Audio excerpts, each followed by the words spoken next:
Good morning students. मैंने पिछला chapter आपको पिछली यूनिट कंप्लीट करा दी थी, जिसमें पी के लिए या हल योग्य समीकरण, लाग्रांज समीकरण, ये सब आपको करा दिए थे। अब हमारे आया है, ये हमारी यूनिट 5 है, इसका लास्ट टॉपिक है linear differential equation with constant coefficient, है ना। तो देखिए इसमें क्या होता है, ये लीनियर इक्वेशन ही है, लेकिन इसके जो कोफिशिएंट होंगे वो कांस्टेंट होंगे। ठीक है, इसका तो रूप देख लेते हैं। ये देखिए, यदि y तथा इसके अवकलजों के गुणांक, ठीक है, y तथा इसके अवकलज क्या होंगे, टी वाई अपन में D x, D two y upon में D x square up to सॉन के गुणांक अचर हो, जैसे कि नाम से लीनियर डिफरेंशियल इक्वेशन में कांस्टेंट कोफिशिएंट, रेखिक अवकल समीकरण जिनके कांस्टेंट कोफिशिएंट गुणांक हो, तो इस प्रकार के समीकरण को अचर गुणांकों का समीकरण कहते हैं। अब एनवी कोटि की ऐसे समीकरण का रूप देख लीजिए आप। एनवी कोटि कितनी भी कोटि की हो सकती है यहाँ पर, डी एन अपॉन में D x d one n y upon में D x n plus P one D N minus one y d x n minus one plus P two up to sworn P N y बराबर q, जहाँ जहाँ ये जो p one p two और p n है, ये सब क्या है, एक्स के फलन है, या फिर नहीं सॉरी एक्स के फलन नहीं है, क्योंकि ये क्या है, हमारे अचर गुणांक है। ठीक है, ये सब अचर है हमारे p one p two p n up to सॉन। ठीक है, अब देखिए एक अवकल संकारक d d d y upon में डी एक्स बराबर d y, D two y upon में डी एक्स स्क्वायर बराबर D two y up to सॉन। यहाँ डी हमने मान लिया है डी अपॉन में डी एक्स को एक संकारक के रूप में ले लेते हैं डी। ठीक है, तो समीकरण एक से क्या हो जाएगा, ये किसके बराबर हो गया, डी एन प्लस वाई बाहर ले लेते हैं plus P one D N minus one plus P two D N minus two up to sworn P N Y बाहर ले लिया बराबर क्यू। ठीक है, ये किसका फंक्शन बन गया, ये ना F of D into Y बराबर क्यू। समीकरण नंबर 2। इस संकारक के लिए कुछ चीज़ें होती हैं जो प्रूफ होती हैं, जैसे डी की पावर एम डॉट डी की पावर एन, ये डी एम प्लस एन हो जाएगा। डी की power M plus D N बराबर क्रम विनिमयता आगे पीछे हो सकता है। ठीक है, ये distributive d m u plus v बराबर d m u plus d m v. ठीक है, प्रतिलोम संकारक क्या होता है, डी का, डी तो होता है हमारा अवकलन वाला। ठीक है, डी अपॉन में डी एक्स यानी अवकलन वाला। डी इनवर्स क्या होगा, वन अपॉन डी, ये होगा हमारा समाकलन के लिए। ठीक है, तो वन अपॉन डी, एक डी है तो एक बार, जैसे कि डी बराबर डी अपॉन में डी एक्स, डी टू बराबर D two Y, D two upon में डी एक्स स्क्वायर, इसी प्रकार वन अपॉन डी तो एक बार समाकलन, वन अपॉन डी टू यानी दो बार समाकलन। तो इस तरीके से हमारा ये प्रतिलोम संकारक होता है। जैसे कि एग्जाम्पल में बता देती हूँ, वन अपॉन डी स्क्वायर है, तो डी स्क्वायर मतलब दो बार समाकलन करना है कॉस 5x है, तो पहले कॉस 5x का करा हमने, तो क्या हो जाएगा साइन 5x अपॉन में 5। ठीक है, फिर दोबारा समाकलन करना, तो साइन का क्या होता है माइनस कॉस 5x अपॉन में 5, और 5 पहले का है तो 1/25 कॉस 5x। ठीक है, अब देखिए नेक्स्ट अचर गुणांक वाले समीकरण को हल करने की विधि। ठीक है, अब इसको विधि वो हमको हल भी तो करना है, समीकरण तो जान गया, लेकिन हर समीकरण का हल निकालने के लिए ही हम चैप्टर पढ़ते हैं अपना। तो इसके लिए देखिए, अब इसके लिए हमें दो चीज़ों की जरूरत पड़ेगी इस समीकरण को हल करने के लिए, एक तो पूरक फलन और एक विशेष समाकल। तो पूरक फलन जो होता है वो हमारा LHS के थ्रू निकलता है। ठीक है, जो हमारा पूरक फलन होता है, ये हमारा LHS जो है एफ, वो जो आपको मानक रूप पूरा दे रखा था, उसकी शॉर्ट फॉर्म मैंने यहाँ पर लिखी हुई है। तो दो चीज़ों की जरूरत पड़ती है, एक तो पूरक फलन और एक विशेष समाकल। तो मैं आपको सबसे पहले यही बता देती हूँ पूरक फलन और विशेष समाकल क्या होते हैं। तो जो पूरक फलन और विशेष समाकल जो होता है, जैसे ये वाली समीकरण हमारी एफ ऑफ डी वाई बराबर क्यू शॉर्ट फॉर्म में लिख लिए, तो उस जो पूरक फलन होता है वो तो हमारा LHS से फाउंड होता है, और जो हमारा विशेष समाकलन होता है वो हमारा RHS से फाउंड होता है। ठीक है, तो पूरक फलन निकालने के लिए हम सबसे पहले RHS को 0 रख देते हैं। ठीक है, अब हम RHS को ये होता है, और किसी रेखिक इसी वाले जो रेखिक समीकरण है, अचर गुणांकों वाला रेखिक समीकरण, इसके जो व्यापक हल का जो रूप होता है वो इस प्रकार का होता है, LHS से निकाला और RHS से निकाला। तो y बराबर पूरक फलन प्लस विशेष समाकल, यानी CF कॉस्ट, इसको पूरक फलन को शॉर्ट फॉर्म में लिख सकते हैं CF कॉम्प्लीमेंट्री फंक्शन, विशेष हम आप पर्टिकुलर इंटीग्रल यानी शॉर्ट फॉर्म में लिख दिया PI, है ना। ठीक है, अब देखो कुछ चीज़ें इसमें नोट करने लायक है जो आप कर लीजिएगा। यदि समीकरण 1 में q बराबर 0 हो तो संपूर्ण हल y, जब पहले से ही ऑलरेडी अगर हमें 0 दे रखा होगा, अगर RHS या q बराबर हमें 0 दे रखा होगा, तो पर्टिकुलर इंटीग्रल निकलेगा ही नहीं, तो हमारा समीकरण, हमारा जो हल हो जाएगा वो क्या हो जाएगा, y बराबर CL। अब विशेष हल, जो विशेष हल होता है उसमें कोई भी स्वेच्छ अर्थ प्रयुक्त नहीं होता है। विशेष हल हमेशा क्या होता है, विशेष हल मैं पहले भी बता चुकी हूँ, हमारे फर्स्ट चैप्टर में पढ़ा चुकी हूँ। विशेष हल वो होता है जो हमें अचरों को मान रखने में प्राप्त होता है।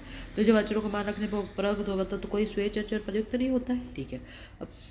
अब पूरक फलन में तीसरा है, पूरक फलन में समीकरण की कोटि के बराबर स्वेच्छ अचर होते हैं। ये चीज़ ध्यान देने योग्य है पहला।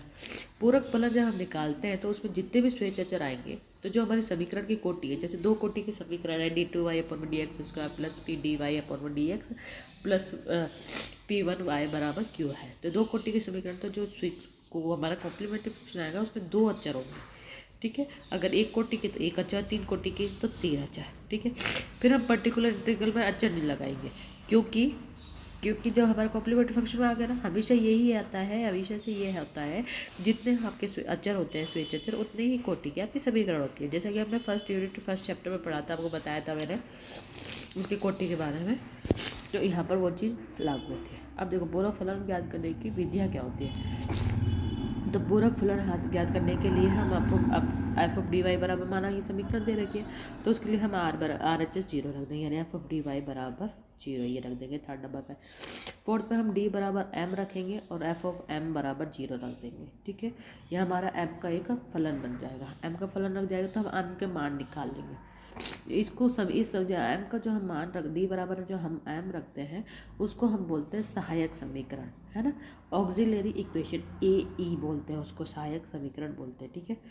तो पूरक फलन हम सबसे पहले यही ज्ञात करते हैं, d बराबर m रख के RHS 0 रख देते हैं और f(m) बराबर 0, सहायक समीकरण निकालते हैं। इससे हम m के मान रखेंगे, m के मान निकलेंगे। रखने पे देखो केस फर्स्ट, अब देखो इसमें भी m के मान अलग अलग तरीके से आएंगे, तो अलग अलग तरीके से कॉम्प्लीमेंट्री फंक्शन हम निकालेंगे। तो केस फर्स्ट f(m) बराबर 0 रख दिया, उसके मूल निकाल लिए, मान लिए। जब तो पहला केस फर्स्ट ये है कि माना इसके सारे जो मूल है, जब सहायक समीकरण के सारे मूल असमान है, मतलब सभी मूल अलग अलग है, m1 m2 m1 सब अलग अलग है, ठीक है, सब असमान है और रियल है। ये चीज़ को ध्यान देना, यहाँ पर मैंने लिखा नहीं है, आप लिख लीजिएगा, रियल है सारे, ठीक है। रियल मतलब वास्तविक और असमान है ना।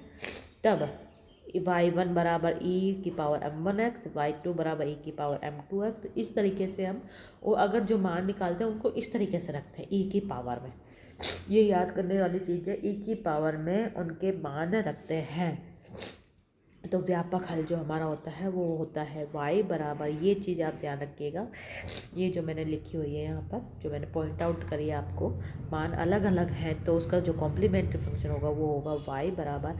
अब यहाँ तो मैंने y बराबर इसलिए लिखा है क्योंकि मैंने RHS 0 मान लिया है, नहीं तो हम यहाँ पर कॉम्प्लीमेंट्री फंक्शन लिखते हैं, ठीक है, CF बराबर लेफ्ट हैंड साइड में। लेकिन अब जब ये RHS 0 मान लेते तो इसको y बराबर लिख लिया, ठीक है।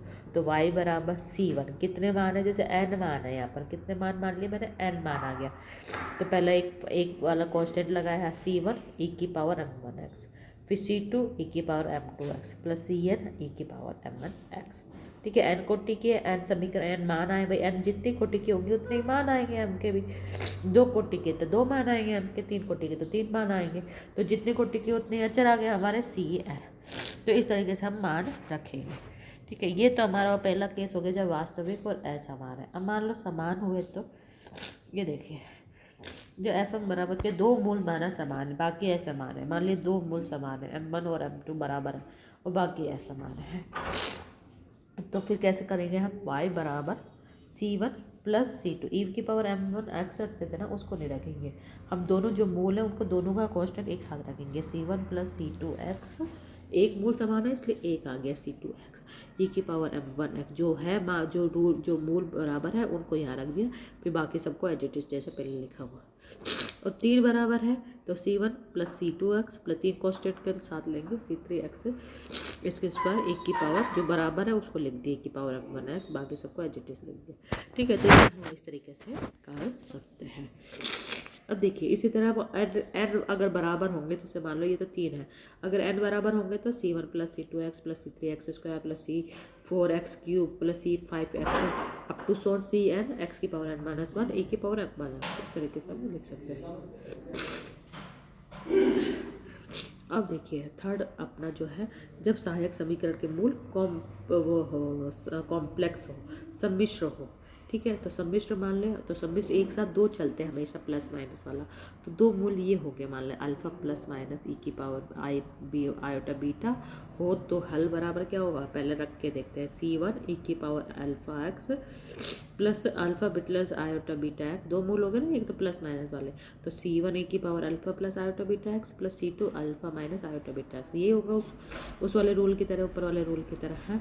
लेकिन अब इसको चेंज कर देते हैं हमें ना, ई की पावर अल्फा एक्स दोनों में से कॉमन ले लिया, ठीक है, दोनों कॉमन ले लिया, तो C1 कॉस बीटा एक्स। अब ये देखो ये कैसे आया, ये डायरेक्टली मैं आपको बताती हूँ इसको ना, मैं आपको हल करके बताती हूँ है ना। यह हमने ले लिया ई की पावर अल्फा एक्स तो कॉमन ले लिया है ना। अब ई की पावर आयोटा बीटा एक्स बचा, ठीक है।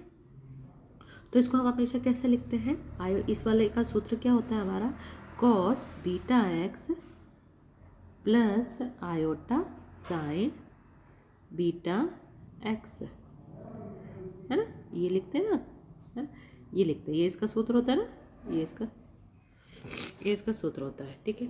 कॉस ई की पावर आयोटा बीटा एक्स का फॉर्मूला क्या होता है, ई की पावर आयोटा एक्स ले लो, जो भी ले लो, वो जो यहाँ पर होगा वो उसके साथ आएगा, cos beta x plus iota sine beta x, ये इसको हमने खोल लिया।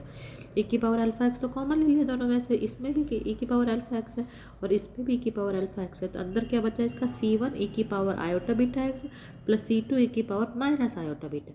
अब माइनस ये तो हो गया प्लस का, ठीक है, माइनस का क्या हो जाता है, ई की power minus iota beta x का क्या हो जाता है, माइनस बी का क्या हो जाता है, cos beta x minus iota sine beta x, ठीक है। तो iota sine beta x plus का और ये माइनस का, ये तो कट जाएंगे, सिर्फ कॉस बीटा एक्स बचेगा, तो इसलिए मैंने यहाँ पर C1 cos beta x C2 sign beta x यहाँ पर ये बचा हमारा, ठीक है। तो ये हमारा वहाँ से साइन बीटा एक्स वाला।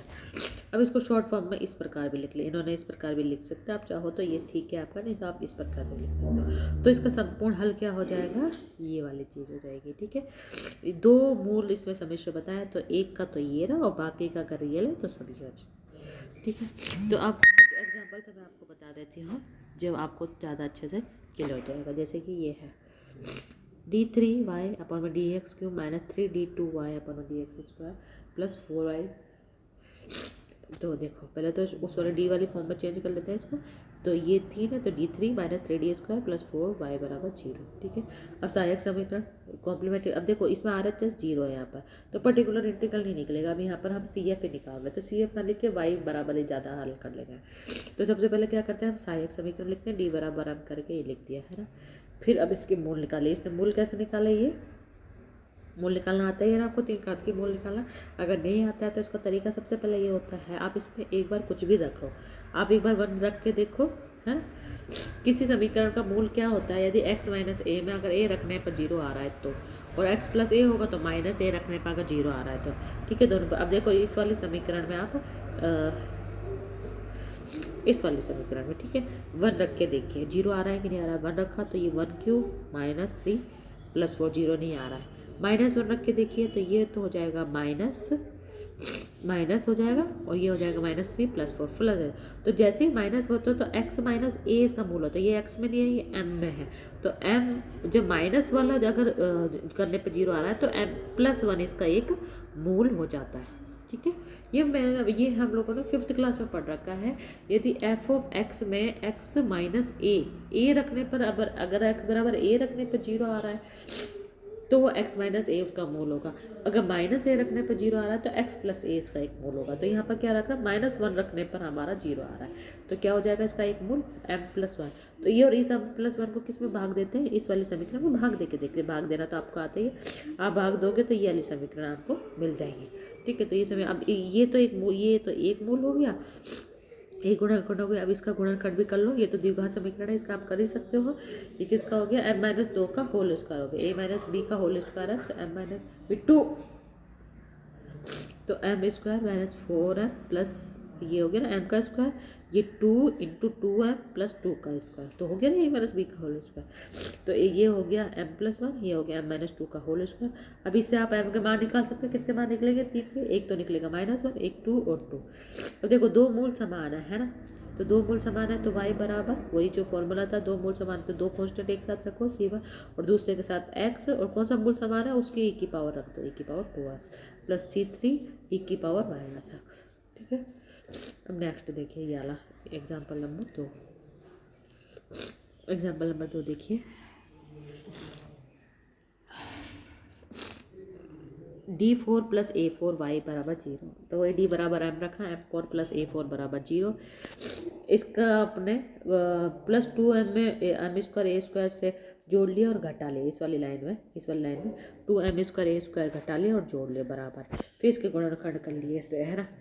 इसका गुणनखंड हो जाएगा a plus m square plus A square का होल स्क्वायर। ठीक है, ये वाली जो चीज़ है इस वाली लाइन के लिए, यहाँ तक के लिए, यहाँ तक के लिए ये वाली लाइन है। ठीक है, यहाँ तक के लिए ये वाली यानी कि एम स्क्वायर का होल स्क्वायर क्या हो जाएगा, ए प्लस बी का होल स्क्वायर, तो यहाँ ए हो गया एम स्क्वायर, बी हो गया ए स्क्वायर, तो ये वाली लाइन हो जाएगी। प्लस इसको क्या लिख सकते हैं, 2m √2m का होल स्क्वायर लिख सकते हैं ना। ये अब अलग है, ठीक है, इतना अलग अलग कर दिया, फिर ये ए स्क्वायर बन गया, ये बी स्क्वायर बन गया, ए स्क्वायर माइनस बी स्क्वायर बन गया, उसका भी क्या हो जाता है ए प्लस बी, फिर इसका ये जिट इसका कर दिया, तो ये इसने सीधाचार्य से m बराबर का सूत्र का मान निकाल लिया। इस तरीके से इतना गुणा खंड कर लिए, ये ए स्क्वायर माइनस बी स्क्वायर बन गया, ए प्लस बी ए माइनस बी। ठीक है, बन गया ना। इन दोनों का श्रीधाराचार्य से सूत्र से ये दो मान निकाले, ये सब क्या है, कॉम्प्लेक्स आए, कॉम्प्लेक्स आया ना। तो पहले तो इस वाले का निकालो, इस वाले से क्या आ जाएगा, y बराबर ई के आयोटा जिसके साथ नहीं होता वो तो बाहर आ जाता है, तो कौन सा बाहर आएगा, e की पावर a अपॉन में √2 वाला, x तो बाहर आएगा ही ना, अंदर गुणा कर लो इसको, -ax अपॉन में √2, और बाकी जो ये वाला है सिंपल वाला कौन सा, a अपॉन में √2 वाला, ये भी बाहर ही है। दोनों के साथ एक एक ही है, इसके साथ भी एक है, आयोटा इंटू 1 है, अल्फ़ा भी -1 है और बीटा भी 1 है। ठीक है, तो ये आ जाएगा cos a अपॉन में √2x। अब ये फिर दूसरे वाले का, इसमें भी वही है, इसमें माइनस नहीं है, उसमें माइनस था, बस e की पावर ax अपॉन में √2 बाहर आ जाएगा, बाकी के साथ अंदर चल रह जाएगा। ठीक है, अब ये समीकरण नंबर 3, इसमें भी आप इस तरीके से ही कर सकते हो, इसमें भी जैसे ऊपर वाले के तरीके से करा था वैसे इसमें कर सकते हो। इसके चार गुणनखंड आएंगे, m के 4 मान आएंगे, वही कॉम्प्लेक्स आएगा और मान रख दिए सिंपल। तो इस तरीके से आप ये कॉम्प्लीमेंट्री फंक्शन निकाल सकते हैं। ठीक है स्टूडेंट, अब नेक्स्ट वाले में आपको बताऊंगी पर्टिकुलर इंटीग्रल, तो इसमें जब तक आप इसकी प्रैक्टिस करिए। Thank you.